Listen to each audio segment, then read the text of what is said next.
Mais faites le taire! Faites le taire avec Tom Villa. Bonjour Tom. Bonjour Jean-Marc, bonjour Julie. Et ce matin, vous vouliez nous parler du plus beau pays du monde. Bah oui, bonjour Frédéric Fouja. Bonjour. Le plus beau pays du monde qu'on va découvrir dans le film, bien entendu, c'est la France. Ce qu'il y a de bien dans le titre, c'est que c'est modeste.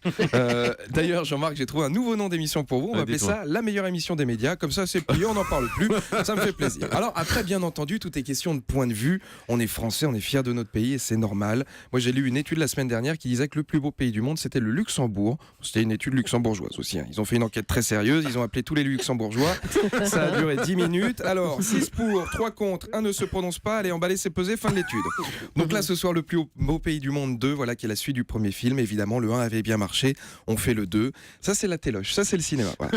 Quand le premier est un succès, on va toujours faire une suite. Ils vont faire une suite à Qu'est-ce qu'on a fait au bon Dieu. On va découvrir que Christian Clavier a une fille cachée avec une femme de ménage pakistanaise bouddhiste. Comme ça, on rajoute une religion. Clac, l'intrigue. Alors, Christian Clavier, il va tout faire pour faire avorter la femme de ménage, mais comme le bébé a déjà 14 ans, ça risque d'être compliqué. Le tout est de savoir s'arrêter à temps pour les suites. Regardez, Taxi, ils sont arrêtés au 4 et c'est pas plus mal. Il devait faire un 5, mais bon, c'est la justice qui en a décidé autrement.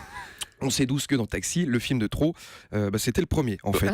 Donc là, ce soir, après nous avoir fait découvrir de magnifiques paysages, on va assister au premier jour d'un fan aux côtés de sa mère, à la rivalité entre deux chevaux sauvages dans les montagnes du Pays Basque. C'est un mélange de Rendez-vous en terre inconnue et 30 millions d'amis. Alors sincèrement, j'ai vu les premières images et c'est magnifique. Mais vous faites un tour de France et on vous donne un prime sur France 2. Voilà, Mont-Laurent Boyer, on n'y pense pas.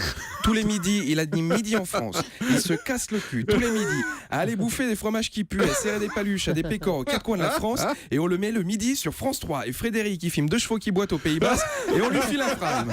Non, vous savez quoi? Ça fait du bien, Frédéric. J'ai vu la bande-annonce et je vous l'ai dit hors antenne, j'ai failli lâcher une petite larmichette. J'ai vu un sanglier en train de dormir, des bébés loups qui se réveillaient, une chouette dans un arbre et ça fait plaisir. Parce que la dernière fois qu'on a vu des sangliers en prime time, c'était sur Énergie 12 dans Crime spécial Tueur des Ardennes avec Jean-Marc Morandini. Alors par contre, vous vous trompez pas de chaîne parce que sur W9, il y a la folle histoire des comédies musicales. Donc à l'oreille, ça pourrait être un sanglier qui grogne, mais en réalité, c'est Garou qui chante. Bonne journée. Merci beaucoup, Tom Villa.